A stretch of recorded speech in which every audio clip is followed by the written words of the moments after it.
പ്ലാങ് നിൽക്കാറുണ്ട് നിങ്ങൾ നമ്മുടെ ആപ്സിൻ്റെ മസിൽസ് നമ്മൾ കോർ മസിൽ ആക്ടിവേറ്റ് ചെയ്ത് നിൽക്കാനായിട്ടാണ് ശരിക്കും പറഞ്ഞത്. ഈ കോർ മസിൽ ആക്ടിവേറ്റ് ചെയ്ത് നിൽക്കുന്നതുകൊണ്ടുള്ള ഒരു ഗുണം എന്താണെന്ന് വെച്ച് കഴിഞ്ഞാൽ നമുക്ക് നട്ടലിലേക്ക് നമ്മൾ ഓടുമ്പോഴാണെങ്കിലും നിൽക്കുമ്പോഴാണെങ്കിലും അത്രയ്ക്ക് അങ്ങോട്ട് ലോഡ് വരില്ല. കറക്റ്റായിട്ട് നമ്മളത് ചെയ്ത് പോവുകയാണെന്നുണ്ടെങ്കിൽ കാലിൽ ലാൻഡ് ചെയ്യുന്ന സമയത്ത് പ്രഷർ കൂടാനരുത്. ഓട്ടോമാറ്റിക്കലി ആപ്സ് കൂടി പതുക്കി ഒന്ന് ടൈറ്റ് ചെയ്യും. അപ്പോൾ അത് കാരണം നട്ടലിലേക്ക് അധികം ലോഡ് വരും. വെയിറ്റ് കൂടിയവരാണെങ്കിൽ മസ്റ്റായിട്ട് മടിയുള്ളവരാണ് എന്നാലും ചെയ്യണം. ചെയ്ത് കഴിഞ്ഞാൽ നട്ടൽ ബൾജിങ്, അതായത് ഡിസ്ക് ബൾജിങ് ഒക്കെ വരാനുള്ള ചാൻസ് കുറയും. ഈ കോറും ചെയ്യുമ്പോഴേക്കും പ്ലാങ് എന്ന് പറയണത് നമ്മൾ ഇങ്ങനെ മാത്രമല്ല, സൈഡും ബാക്കും ഒക്കെ ചെയ്യണം. ഇങ്ങനെ വരണം ഫസ്റ്റ്,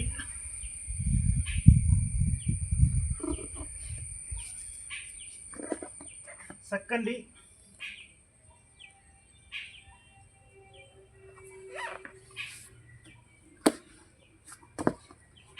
പിന്നെ തേർഡ്,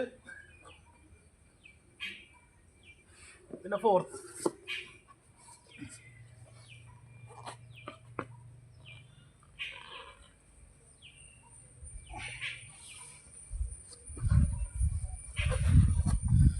ശരിക്കും ഈ പ്ലാങ് വർക്കൗട്ട് ഇത് ചെയ്യുന്നതുകൊണ്ടുള്ള ഒരു ഗുണം എന്ന് പറഞ്ഞാൽ ആപ്സ് അത്യാവശ്യം ടൈറ്റ് ആകും എന്നുള്ളതും വലിയൊരു ഗുണമാണ് ശരിക്കും പറഞ്ഞു കഴിഞ്ഞാൽ. ഞാൻ ഈ വർക്കൗട്ട് അങ്ങനെ മുടക്കാറില്ല.